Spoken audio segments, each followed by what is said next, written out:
13 सितंबर 1948 ये वो तारीख है जब भारतीय सेना ने ऑपरेशन पोलो की शुरुआत की और रजाकारों को कुचल दिया। मकसद था हैदराबाद का भारत में विलय, लेकिन हैदराबाद ने तो अलग ही मुस्लिम देश के मंसूबे पाल रखे थे। वो पाकिस्तान की दिखाई राह पर चलना चाहता था और फिर तत्कालीन गृह मंत्री सरदार पटेल ने हैदराबाद के निजाम के मंसूबों को भांप लिया और उन्होंने 13 सितंबर 1948 को ऑपरेशन पोलो पर मुहर लगा दी। महज 5 दिनों में हैदराबाद भारत का हिस्सा बन गया। इस एक्शन पर पाकिस्तान सिर्फ छटपटाता रह गया। इस वीडियो में हम आज बात करेंगे हैदराबाद के भारत में विलय होने की। ऑपरेशन पोलो नाम के पीछे की कहानी क्या है? मई 1948 के बाद से बिगड़े हालातों की। हैदराबाद को भारत के पेट में कैंसर किसने कहा? ये तमाम ऐसे सवाल हैं जिसे हम डिटेल में इस वीडियो में आपको बताएंगे। नमस्कार, मैं हूं अनुषी गुप्ता और आप देख रहे हैं एनडीटीवी ओरिजिनल्स।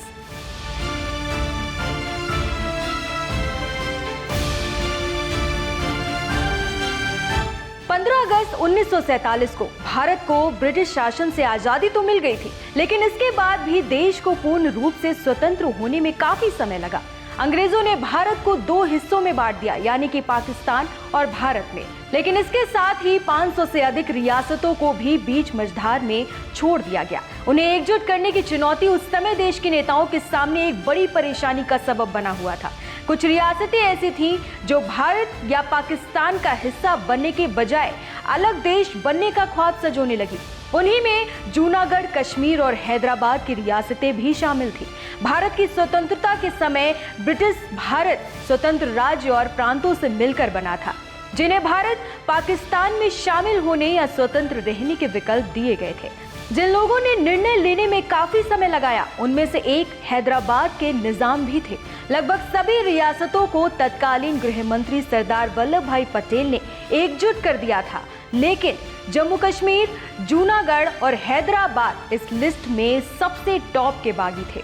कई प्रयासों के बाद जम्मू कश्मीर और जूनागढ़ का भारत में विलय हो गया, लेकिन इसके बाद भी हैदराबाद रियासत के निजाम किसी भी कीमत पर भारत में विलय के प्रस्ताव को स्वीकार करने पर सहमत ही नहीं हो रहे थे। आखिरकार वल्लभ भाई पटेल के अधिक सैन्य कार्रवाई का असर हुआ। निजाम ने भारत सरकार के सामने सरेंडर करते हुए भारत में विलय की घोषणा की। मगर क्या ये इतना आसान था? दरअसल 11 सितंबर को पाकिस्तान के संस्थापक मोहम्मद अली जिन्ना की मौत हुई और उसके एक दिन बाद यानी कि 12 सितंबर को भारतीय सेना ने हैदराबाद में सैन्य अभियान शुरू किया। 13 सितंबर 1948 ये वो तारीख है जब भारतीय सेना ने ऑपरेशन पोलो की शुरुआत की और रजाकारों को उनकी औकात दिखाई। उस्मान अली खान आसिफ उन दिनों हैदराबाद के निजाम हुआ करते थे। ये सूबा बेहद संपन्न था। यहाँ ज्यादातर आबादी हिंदुओं की थी, लेकिन शासक मुस्लिम था। अंग्रेजों ने हैदराबाद को अलग स्टेट बने रहने की हवा भर रखी थी। ऐसे में तत्कालीन निजाम हवाई बातें कर रहे थे, लेकिन सरदार पटेल को एक एक बात की जानकारी थी। हालांकि सरदार वल्लभ भाई पटेल पर जिम्मेदारी थी देश को एकजुट करने की। उन्होंने 500 से अधिक रियासतों को एकजुट करना शुरू किया। अधिकतर रियासतें तो भारत में विलय करने के लिए राजी हो गई, लेकिन हैदराबाद उन रियासतों में से एक था जिसने विलय करने से इनकार कर दिया।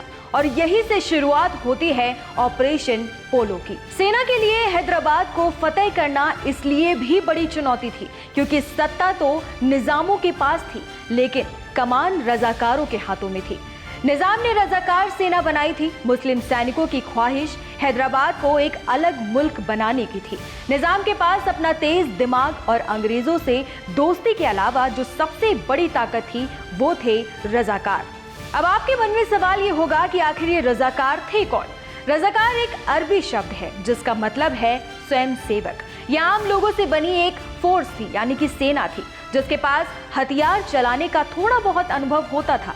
उस समय हैदराबाद में 85% आबादी हिंदू की थी, जबकि शेष मुस्लिम थे और वहाँ का शासक भी मुस्लिम था। लेकिन एक सोची समझी साजिश के तहत सभी ऊंचे पदों पर मुसलमानों का कब्जा था। यहाँ तक कि रियासत में ज्यादातर टैक्स हिंदुओं से ही वसूला जाता था। बहुसंख्यकों पर लादे इन्हीं करों से शाही खजाना बढ़ता चला गया। हिंदुओं का आर्थिक तौर पर शोषण तो हो ही रहा था, साथ ही साथ उनको शारीरिक जातियों का भी शिकार होना पड़ रहा था। निजाम की सरपरस्ती में रजाकार आपे से बाहर हो रहे थे। खुलेआम कत्लेआम मचा रखा था। जबरन धर्म परिवर्तन कराया जा रहा था। यह अत्याचार बढ़ता चला गया और एक दिन ऐसा आया जब हिंदुओं ने इसके खिलाफ आवाज उठाई। 13 सितंबर 1948 को भारतीय सेना ऑपरेशन पोलो के तहत हैदराबाद में प्रवेश किया। भारतीय सेना और रजाकारों के बीच करीब 5 दिनों तक संघर्ष चला और फिर निजाम ने हथियार डाल दिए। महज 5 दिन के अंदर 17 सितंबर 1948 की शाम 5 बजे निजाम उस्मान अली ने रेडियो पर संघर्ष विराम और रजाकारों पर प्रतिबंध लगाने की घोषणा की। इसके साथ ही हैदराबाद में भारत का पुलिस एक्शन समाप्त हो गया। 17 सितंबर की शाम 4 बजे हैदराबाद रियासत के सेना प्रमुख मेजर जनरल एल इद्रूस ने अपने सैनिकों के साथ भारतीय मेजर जनरल JN चौधरी के सामने आत्मसमर्पण कर दिया। 24 नवंबर 1949 को निजाम ने घोषणा की कि भारत का संविधान ही हैदराबाद का संविधान होगा और 26 जनवरी 1950 को हैदराबाद राज्य नियमित तौर पर भारत का हिस्सा बन गया। अगर रिपोर्ट के मुताबिक बात की जाए तो इस अभियान में 27 से 40 हजार जानें गई थी। हालांकि जानकार ये आंकड़ा 2 लाख से भी ज्यादा बताते हैं।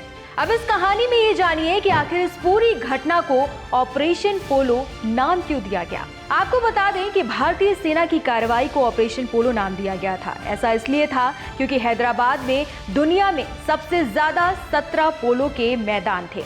भारतीय सेना के सामने निजाम की फौज ने 5 दिन में घुटने टेक दिए।